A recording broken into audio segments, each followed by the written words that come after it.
compañeras y maestros. El día de hoy mis compañeras y yo vamos a hablar sobre la lectura, leer y escribir en la escuela, lo real, lo posible y lo necesario por Delia Lerner. Los integrantes de mi equipo son Campos Cruz Naidelin Marisol, Flores Valdés Daniela Montserrat, Guzmán Marín Fernanda y Job Burgos Laurabaquio Tesa. Pregunta 1. ¿Quién es Dalia Lerner? Antes de dedicarse de lleno a la educación, Dalia Lerner tocaba el piano.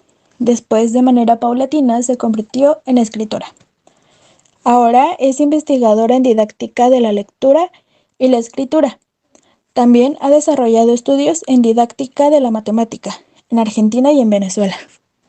Fue profesora titular de didáctica de nivel primario en el Departamento de Ciencias de la Educación de la Facultad de Filosofía y Letras de la Universidad de Buenos Aires y ha dictado diversos cursos y seminarios de posgrado en programas de Argentina, Brasil y Venezuela. Tiene una vasta experiencia en formación continua de docentes. Es autora del diseño curricular de la ciudad de Buenos Aires y de numerosos documentos curriculares. ¿Qué es lo real, lo posible y lo necesario que se tiene que trabajar en la escuela para el abordaje de la lectura y la escritura? Bueno, comenzaremos con lo real. Lo real es llevar a la práctica lo necesario, lo cual es una tarea difícil ya que influye, por primer punto, la escolarización de las prácticas de la lectura y la escritura, ya que plantea varios problemas. Entre esos están las prácticas que ofrecen resistencia tanto al análisis como a la programación secuencial propias de la escolaridad, por lo que no resulta fácil determinar con exactitud el qué, cómo y cuándo aprenden los estudiantes. El segundo punto son los propósitos que se persiguen en la escuela al leer y escribir, ya que son diferentes de los que orienta la lectura y la escritura, ya que de ella la lectura y la escritura existen en la escuela para ser enseñadas también. No resultan naturales los propósitos que se persiguen para los lectores y escritores. Si la escuela enseña a leer y escribir con el único propósito de que los estudiantes aprendan a hacerlo, ellos no aprenderán a hacerlo para cumplir otras finalidades. El punto número 3 es la distribución de los contenidos en el tiempo, ya que puede conducir a que no sean vistos con una totalidad. Y así no se puede realizar con naturaleza las prácticas de lectura y escritura, ya que entran en una contradicción de acumulación. El punto número 4 es la necesidad institucional de llevar un control del aprendizaje, ya que en algunas veces se evalúan, por ejemplo, en la lectura únicamente la comprensión o la fluidez de la lectura en voz alta, ya que ahí puede existir un conflicto de intereses, ya que si se pone en primer lugar la enseñanza, se focaliza el control y no como tal la práctica de la lectura y la escritura. Y la número 5 es la manera en la que se distribuyen los derechos y obligaciones entre el maestro y los alumnos, ya que determinan cuáles son los conocimientos y estrategias que los niños tienen o no tienen oportunidad de ejercer y por tanto cuáles podrán o no podrán aprender. Lo posible es esforzarse para ajustar las necesidades a la institución escolar con el propósito educativo de formar lectores y escritores, y lo necesario es hacer de la escuela, en definitiva, un entorno donde la lectura y la escritura sean prácticas vivas y vitales. Distribuir los contenidos en el tiempo es una exigencia inherente a la enseñanza. La opción tradicional, al menos desde el siglo XVII, ha consistido en distribuirlos estableciendo una correspondencia término a término entre parcelas de saber y parcelas de tiempo. En el caso de la lengua escrita, como es sabido, esta parcelación ha sido flagrante en el primer año de escolaridad, dominar el código y solo en el segundo, comprender y producir textos breves y sencillos. Proponer al principio ciertas sílabas o palabras e introducir otras en las semanas o meses consecutivos, graduando las dificultades. En el primer ciclo, presentar exclusivamente textos de determinados géneros y reservar otros para el segundo. La enseñanza se estructura así según un eje temporal único, según una progresión lineal, acumulativa e irreversible. Tal organización de tiempo de la enseñanza entra en contradicción con el tiempo del aprendizaje y también con la naturaleza de las prácticas de lectura y escritura. Entra en contradicción con el tiempo del aprendizaje, porque éste lejos de ser lineal, acumulativo e irreversible, supone aproximaciones simultáneas al objeto de conocimiento desde diferentes perspectivas. Supone coordinaciones y reorganizaciones cognitivas que resignifican en forma retroactiva las interpretaciones atribuidas a los contenidos aprendidos.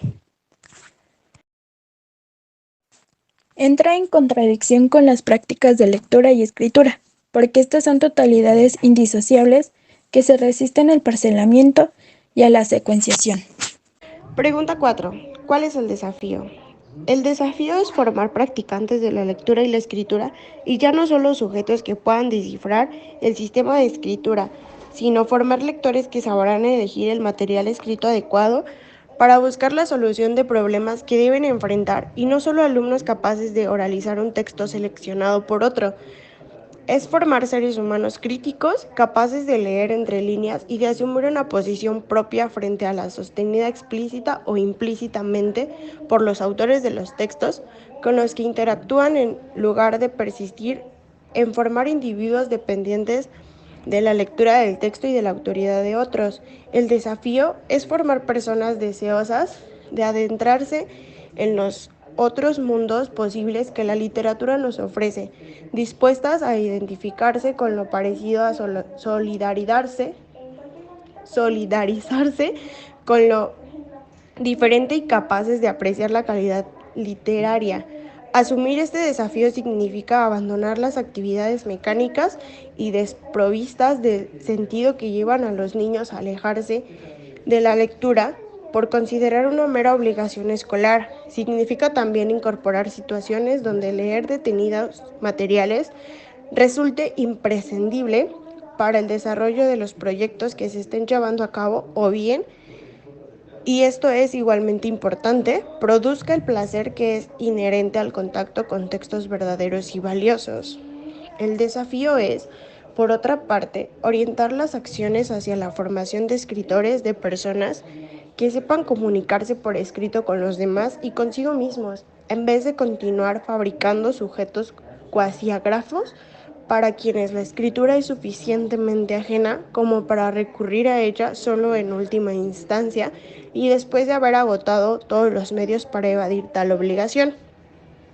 El desafío es lograr que los alumnos lleguen a ser productores de la lengua escrita, conscientes de la pertinencia e importancia de emitir cierto tipo de mensajes en el marco de determinado tipo de situación social, en vez de entrenarse únicamente como copistas que reproducen sin un propósito propio lo escrito por otros o como receptores de dictados cuya finalidad, también ajena, se reduce a la evaluación por parte del docente. El desafío es lograr que los alumnos manejen con eficacia los diferentes escritos que circulan en la sociedad y cuya utilización es necesaria o enriquecedora para la vida personal, laboral, académica. En vez de hacerse expertos en ese género exclusivamente escolar que se denomina composición o redacción. El desafío es lograr que la escritura deje de ser en la escuela solo un objeto de evaluación para constituirse realmente en un objeto de enseñanza, que todos los alumnos se apropien de la escritura y la pongan en práctica, sabiendo que es un largo y complejo proceso constituido por operaciones recursivas de planificación, textualización y revisión. El desafío es promover el descubrimiento y la utilización de la escritura como instrumento de reflexión sobre el propio pensamiento como recurso insustituible para organizar y reorganizar el propio conocimiento. El desafío es, en suma, combatir la discriminación que la escuela opera actualmente, no solo cuando genera el fracaso explícito de aquellos que no logra alfabetizar, sino también cuando impide a los otros llegar a ser lectores y productores de textos competentes y autónomos. Para esto se dice, como final, que el desafío que debemos enfrentar quienes estamos comprometidos con la institución escolar es combatir la discriminación desde el interior de la escuela es aunar nuestros esfuerzos para alfabetizar a todos los alumnos, para asegurar que todos tengan oportunidades de apropiarse de la lectura y la escritura como herramientas esenciales de progreso cognitivo y de crecimiento personal. Necesario es hacer de la escuela una comunidad de lectores que acuden a los textos buscando respuestas para los problemas que necesitan resolver. De igual forma, es el dominio del pertinente conocimiento disciplinar, una elaborada competencia sobre tareas que involucran procesos de integración, interdependencia e interacción de la lectura y la escritura.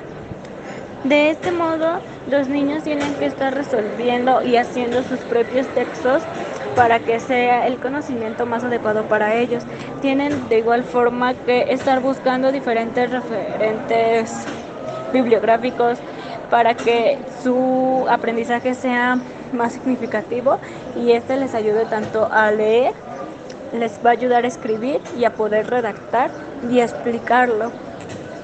Y de esta forma evaluar la escritura y la lectura buscando nuevos aprendizajes para ellos. El tema de esto es para que ellos puedan buscar métodos, estrategias, no sé, los mapas, los maestros hacen diversas cosas que ayudan a los alumnos a que estos se puedan desenvolver más fácilmente dentro del salón de clases o incluso en su vida cotidiana. Aunque en algunas ocasiones se les hacen difíciles, pues lo deben de hacer para que sea un gran proceso para ellos. Buscando argumentos para defender una posición con la que están comprometidos o para rebatir otra que considera peligrosa o injusta. El lenguaje para crear nuevos sentidos para dar a conocer sus ideas. Gracias por su atención.